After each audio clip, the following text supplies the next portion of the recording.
What's up, Nerd Fighters? It is once again Wednesday, so there have been a lot of great new videos this week from a lot of great new people, and the best part is there's still one more new person who will make her video on Friday.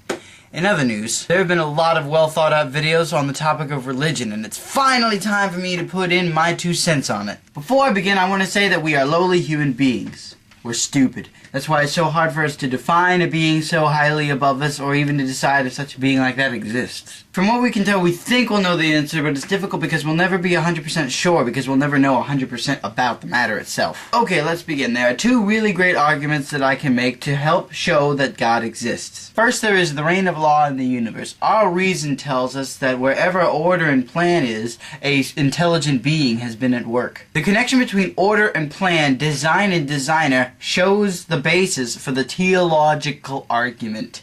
You could see so many things in nature that, help prove this. You have the tides of the ocean, you have the way a volcano works, how ants can all organize themselves to survive, and, most importantly, the human body, the design and function of it.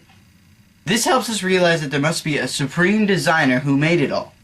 God. And before you get into that Big Bang business, I want to say that the chances of an explosion creating the entire universe that is still expanding today are about 1 trillion to 1, whereas if a supreme being designed and created it, as illogical as that sounds, suddenly the chances and probability of that are a lot greater. Next argument. In our experience, every event is determined by a cause, but you can't have a cause be determined by a cause be determined by a cause. Eventually you go back to an original source, and you can't have an unlimited amount of causes because that's just an obvious contradiction. That's why some intellectuals have reasoned that there must be some type of uncaused cause, which doesn't really make a lot of sense, but it makes more sense than an infinity of little causes. Okay, so it's established I believe in God, so I'm going to talk about a few things that Sabrina and Sheena talked about that I think I should address. 1. God is an inspiration to others, and inspiration I don't need. Religion is a tool. I really don't think so. In order for you to understand where I'm coming from, come over to my side for just a second and assume that there is a God. This God is a loving God, and if you knew that you were only using him to be a better and good person, how would that make him feel?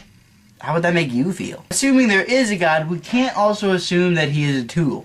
So why do we use him? That brings us to 2. You don't need God or anything to have a good life. While this is technically true, you can be good on your own, I think praising God is great. Allow me to go into this further. I could decide right now not to adore God anymore. I could easily still be good, a good, respectable person. But I think going to church and, adoring and praying is just something wonderful. It doesn't allow me to have a good life, it enriches me. It shows me my good life right in front of me, and shows that I'm coming full circle. Number 3, good people and bad people. The fruits of the faith allow people to come to fantastic ends. Mother Teresa and Pope John Paul II are terrific examples. But Hitler was technically Christian too. But he was a monster. And that's exactly why it works out, because he was a monster. Hitler obviously did not take his faith seriously, or he disastrously misunderstood it. I mean, if he understood it and used it properly in the way it's supposed to be used, he would have been at least a decent person. But he wasn't. He killed thousands of Jews, he killed thousands of Catholics, and he killed thousands of other people. That is not what faith in God is all about. My faith, as I said before, enriches my life and makes me show the deeper meaning in it all. Ideally, it would make me a better person. But the fact that I'm able to know about the person that loved us enough to create you and me is just awesome enough. Okay, I'm finished. Sorry if it took a little long. Expect a brand new awesome intro in a couple of weeks or so. And Dave, I'll see you tomorrow.